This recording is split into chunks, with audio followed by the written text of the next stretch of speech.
the area of my burden really is for leaders and for spiritual leaders, pastors, etc., and people who believe that they're called into the ministry of the prophet, especially if they have access to leadership and to advise leadership. Earlier on when we were talking, I gave an illustration. I said, if the ambassador of the United States to, say, Sierra Leone or to Japan goes and interacts with the president there, they don't approach that person as though that person is their president, okay? As though that president is their commanding officer or their authority. They approach them with respect, yes, but they're representing the king or the kingdom that sent them as an emissary of that kingdom. So the person who can fire me is not the president of Japan or the president of Sierra Leone, but the president of the United States. And the person to whom I report is that person. The kingdom to which we report is the kingdom of God. He is the kingdom of kingdoms and he's the king of kings. When we are given the opportunity to stand before an earthly king or an earthly representative of authority,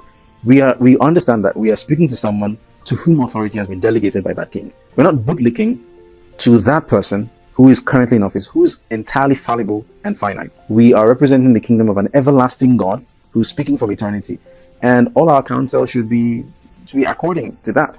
Okay, when we see men who advise kings like Daniel, when we see people like Joseph, we see people like even Elijah, Jeremiah, Ezekiel, for better or worse, they were delivering a message from the King of Kings to the earthly king. This is how it is. Okay, sometimes they didn't even like the message that they were delivering, but this is exactly what the king says, and this is God's position on things. That's all you have to do. And it's then left to the person to take it or leave it. That's all. That's the position of the church. That's what the church is supposed to do. We're supporting you with our prayers, and we're praying that you will succeed. But when God sends us to you, we'll present our advice, and we'll report back to our king. That's it. We don't meddle with these affairs like that. We do our duty as fellow countrymen, but we represent a kingdom that is above all.